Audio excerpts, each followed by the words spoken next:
Lalu Usep menyuruh mereka untuk meminum cairan tersebut secara bersamaan sebagai kesepakatan gaib. Dan kalian tahu cairan apa itu? Cairan itu adalah air teh yang sudah dicampur dengan potasium dan racun tikus. Assalamualaikum warahmatullahi wabarakatuh. Hai Lur, ketemu lagi dengan saya Lut Harel. Seperti biasa, aku akan bahas salah satu kasus kriminal. Dan untuk kali ini, kasus yang akan aku bahas adalah kasus pembunuhan berantai dengan modus dukun palsu yang sempat menggemparkan Indonesia, khususnya daerah Banten pada tahun 2007. Untuk pelakunya sendiri dikenal sebagai dukun Usep dari Lebak, Banten.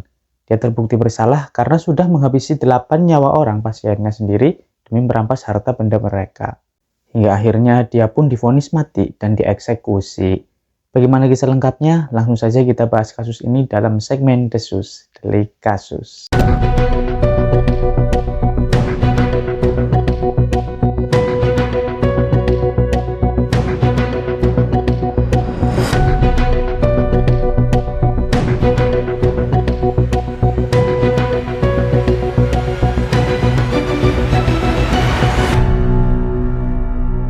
Perdukunan di Indonesia memang sudah bukan menjadi hal yang tabu untuk dibicarakan.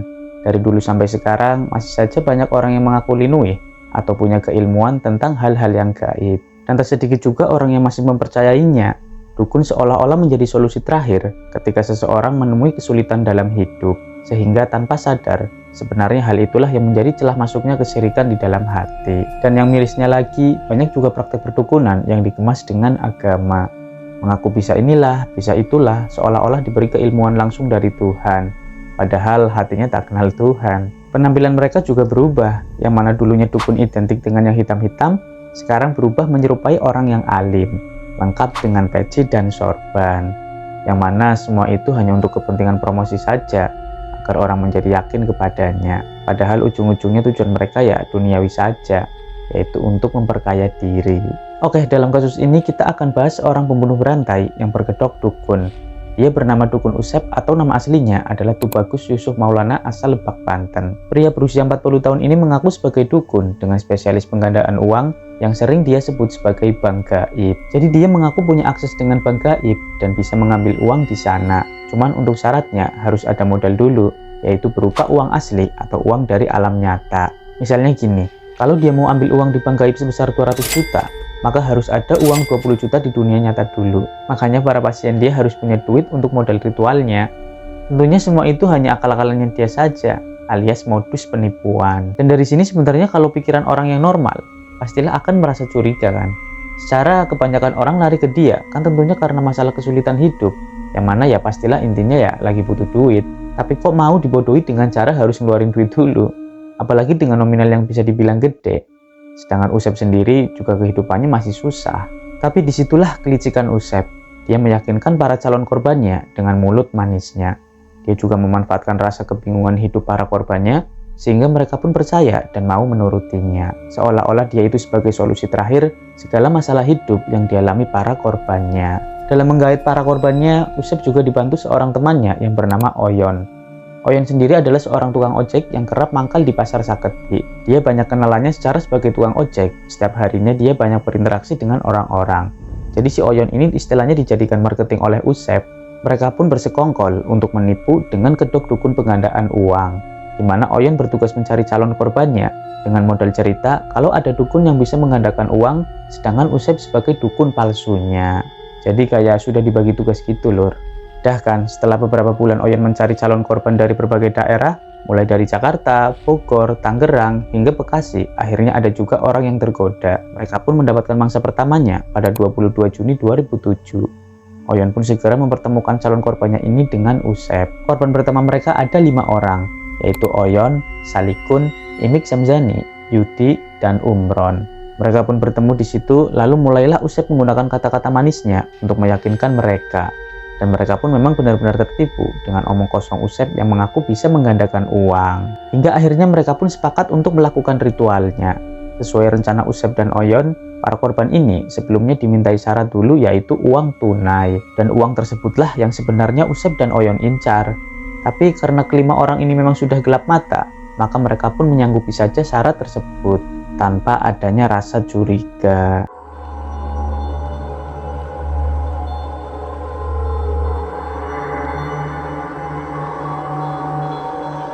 Setelah beberapa kali bertemu dengan Usep untuk menyerahkan uang syarat secara berangsur, akhirnya tibalah hari ritual jahanam itu.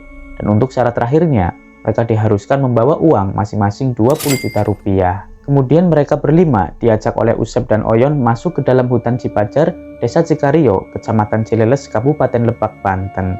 Di sana mereka disuruh menggali lubang sebesar 2 kali 2 meter. Di situ Usep bilang kalau lubang itu nantinya dijadikan sebagai gerbang gaib dan dari situlah uang akan diambil. Bahkan setelah lubang siap, mereka disuruh baris berdiri di depan lubang tersebut. Nah, disinilah Usep memberikan mereka masing-masing 1 gelas cairan yang berwarna hitam. Lalu Usep menyuruh mereka untuk meminum cairan tersebut secara bersamaan sebagai kesepakatan gaib. Dan kalian tahu cairan apa itu? Cairan itu adalah air teh yang sudah dicampur dengan potasium dan racun tikus. Kampret bener ini memang Usep ya. Ya Allah. Mereka yang nggak sadar minuman itu sebenarnya adalah racun, ya nurut diminum aja kan. Karena kata Usep itu sebagai kesepakatan gaib. Dan setelah diminum, mulailah mereka merasakan efeknya. Tiba-tiba mereka merasa pusing, sakit kepala hebat, kemudian kejang hingga akhirnya jatuh satu persatu. Dan gak lama setelahnya, tewaslah mereka semua. Melihat mereka yang sudah tewas, Usep dan Oyon segera mengambil uang, handphone, dan barang-barang berharga yang menempel di tubuh korbannya. Lalu dengan gampangnya, mereka tak perlu susah-susah untuk mengubur mereka, karena sudah ada lubang di situ kan, yang mana mereka berlima secara tidak sadar sudah menggali kuburan mereka sendiri. Jadi memang benar-benar sudah dirancang sedemikian rupa oleh Usep dan Oyon, supaya nggak perlu repot dan bersih. Gila sih ini memang. Dari aksi jahanam itu, Usep dan Oyon meraup uang ratusan juta rupiah. Merasa aksinya ini aman karena dilakukan sejauh 1,5 meter dari pemukiman yaitu di hutan Cipajar, mereka berdua ini pun belum merasa puas dan berniat mencari korban selanjutnya. Dan tak perlu waktu lama, Oyon pun sudah mendapatkan 3 nama korban selanjutnya. Mereka adalah Anto, Samali, dan Nasrun. Mereka bertiga ini pun segera dibawa oleh Oyon kepada Usep. Seperti rencana sebelumnya, mereka pun diiming-imingi uang dari bank gaib. Dengan modus yang sama, yaitu harus menyerahkan uang tunai dulu sebagai syarat ritual.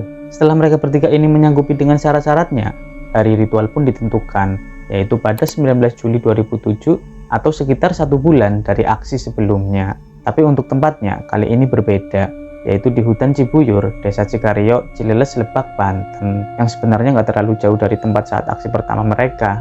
Singkat cerita, hari ritual pun tiba. Mereka bertiga dikirim ke lokasi ritual di tengah hutan, dan prosesnya sama.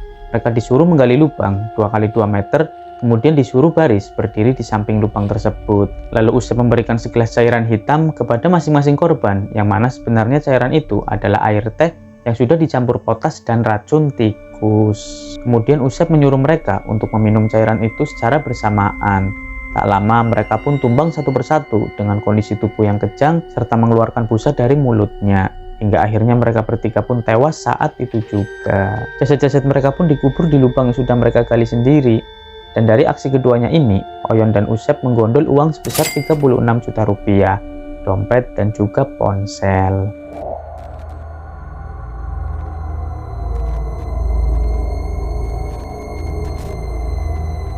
Dewi, istri salah satu korban yang bernama Anto, mendatangi Polres Lebak, Banten pada 23 Juli 2007. Dia mendatangi Polres Lebak, Banten untuk melaporkan hilangnya suaminya yang sudah 3 hari tidak pulang ke rumah. Anto, nama suaminya, menghilang setelah sebelumnya sempat pamit kepada Dewi untuk menemui dukun di Desa Cikario, Cileles, Lebak, Banten pada tanggal 20 Juli 2007. Anto saat itu berniat untuk menggandakan uang dengan modal 200 juta rupiah yang dijanjikan akan berlipat ganda menjadi 2 miliar. Sebenarnya Anto sendiri sudah beberapa kali menemui dukun Usep untuk menyerahkan uang secara bertahap. Dewi mengatakan, bahkan Anto ini sampai nekat menjual semua harta bendanya. Anto sendiri mendapatkan informasi penggandaan uang dari tukang ojek bernama Oyon. Dan ternyata bukan cuma Dewi saja yang melapor kehilangan suaminya. Dewi mengatakan ada pula orang lain yang datang untuk niat yang sama, yaitu mencari suaminya yang bernama Nasrun dan Samali, yang mana mereka juga sama tidak bisa dicari atau dihubungi. Setelah mendalami laporan dari Dewi, Polres Lebak akhirnya mendatangi dukun Usep. Dan saat rombongan polisi datang ke rumah Usep, Sampai di sana, Usep ternyata sedang menerima seorang pasien. Dan tanpa basa-basi, polisi pun segera membekuk Usep lalu membawanya ke kantor polisi untuk diinterogasi perihal hilangnya orang-orang tersebut. Dan ternyata Oyon soulmate-nya Usep juga ditangkap pada saat mangkal di pangkalan ojek Pasar Saketi. Di kantor polisi, keduanya diinterogasi secara terpisah demi mendapatkan informasi yang valid. Hingga akhirnya diperolehlah kecocokan informasi serta pengakuan kalau mereka lah dalang dari hilangnya ketiga orang tersebut. Disitulah perbuatan jahanam mereka berdua terbongkar, di mana ternyata ada lebih dari satu orang korban dukun Usep, yaitu ada 7 orang lainnya. Jadi total semua korbannya berjumlah 8 orang, yang semuanya sama diiming-imingi penggandaan uang dari bank gaib. Ketika polisi meminta untuk ditunjukkan lokasi kuburan pertama pada tanggal 24 Juli 2007, 5 jenazah ini dalam satu lubang sudah tidak dapat dikenali lagi, yang mana sudah terkubur lebih dari 1 bulan. Kemudian malam harinya, polisi meminta ditunjukkan lokasi kuburan kedua, yang berisi 3 jenazah termasuk jenazah Anto. Lalu dikumpulkanlah semua jenazah tersebut, yang totalnya adalah 8 jenazah. Dan semua jenazah tersebut langsung dibawa ke Rumah Sakit Umum Daerah Serang, Banten.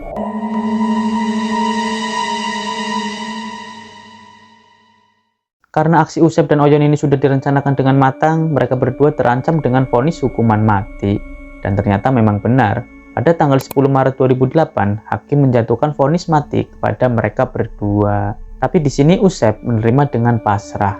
Dia menolak melakukan banding, kasasi, bahkan menolak gerasi kepada presiden. Dia lebih memilih dieksekusi mati saja. Bahkan dia bilang kepada mertuanya kalau mati lebih baik daripada hidup di penjara. Jadi udah pasrah gitu dia. Dan akhirnya hari eksekusi Usep pun ditentukan, yaitu pada tanggal 18 Juli 2008. Penentuan hari eksekusi ini tergolong cepat, Lur, yaitu hanya jeda sekitar 4 bulanan dari hari di mana dia dijatuhi vonis mati. Hal ini memang dikarenakan dia sudah pasrah tanpa melakukan upaya hukum untuk meminta keringanan hukuman. Usep hanya meminta beberapa permintaan kepada petugas sebelum dia dieksekusi mati, di mana dia meminta kumpul bersama istri dan anaknya, minta bimbingan untuk menguasai kitab Miftahul Wadah selama 3 hari, minta diperlakukan tidak seperti napi ketika di depan keluarganya, minta dikuburkan di samping kuburan ayahnya, dan yang terakhir sebelum hari eksekusi, dia minta ditemukan dengan ibunya selama sepekan siang dan malam. Dan semua permintaannya itu pun dikabulkan. Hingga akhirnya pada Jumat malam, Usep harus berhadapan dengan regu tembak di Lapas Tangerang yang ada di wilayah Cimarga, Lebak, Banten. Dan malam itu 3 timah panas menembus jantungnya. Dan dukun Usep pun menghembuskan nafas terakhirnya pada pukul 10:30 malam.